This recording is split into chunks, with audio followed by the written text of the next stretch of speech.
নমস্কার বন্ধুরা, কেমন আছেন সবাই? আজকে আবার কিছু বাইরের ফেলে দেওয়া জিনিস আপনাদের কাছে নিয়ে চলে এসেছি, আর এটা দিয়ে ঘরের একটা সুন্দর জিনিস তৈরি করব।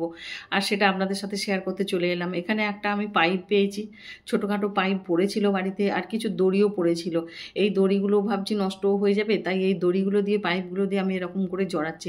আর এটা কি করব আপনাদের দেখাচ্ছি। তার আগে এটা ভালো করে জড়িয়ে নিয়ে এর যে জয়েন্টটা থাকবে, জয়েন্টটা একটুখানি আঠা দিয়ে আমি এটাকে দড়িটাকে জুড়ে দিচ্ছি।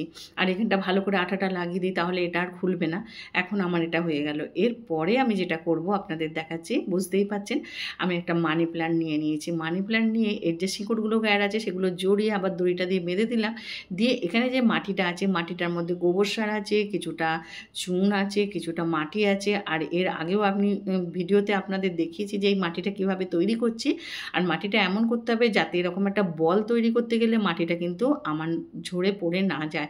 আর আমি সেইটাই এখানে ভালো করে পাকিয়ে এটা নিচেটা বল তৈরি করে নিচ্ছি।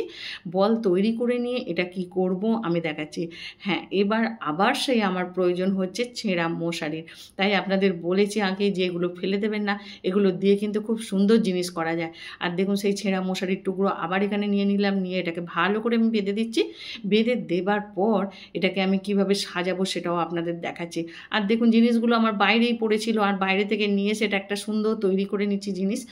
আর এখানে যে এক্সট্রা মশারির টুকরোগুলো ছিল ওপরে কেটে দিলাম, কেটে দিয়ে এটা এখন একটা সুন্দর স্ট্যান্ড করে দিয়েছি।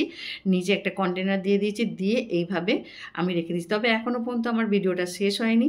এখন এটা যেটা করছি, আমি সুতো দিয়ে ভালো করে জড়িয়ে দিচ্ছি। কেবলমাত্র সুতোটা দিয়ে দিচ্ছি, কারণ এখানে যে গায়ে গায়ে শিকড়গুলো বেরোবে, যখন এই দড়িগুলোকে ধরে যাবে তখন আমার সুতোটার আর প্রয়োজন হবে না। তাই এটাকে দিয়ে দিলাম, আর এটা দড়িটাকে জড়িয়ে নেবে এর শিকড়গুলো বেরোলে।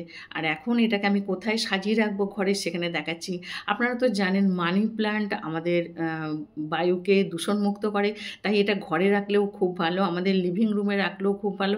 তবে আমি যেখানে রাখছি সেটা আপনাদের দেখাচ্ছি। এখন দেখুন কি সুন্দর দেখতে লাগছে। আর এখন যেখানে রেখেছি সেটা আমার বেসিনের পাশে। আর কি সুন্দর লাগছে দেখুন। এখানে কালো মার্বেলের উপরে এরকম হলুদেতে, সবুজেতে এবং সাদাতে এটা ব্যারিকেডের একটা মানি প্ল্যান্ট। আর এত সুন্দর লাগছে, এখানে শিকড়গুলো বেরিয়ে এখানে জড়াতে শুরু করে দিয়েছে। আর এখানেও দেখছেন গাছটাও আস্তে আস্তে অনেকটাই বড় হয়ে গেছে, আগে যেটা দেখেছেন তার থেকে অনেক বড়।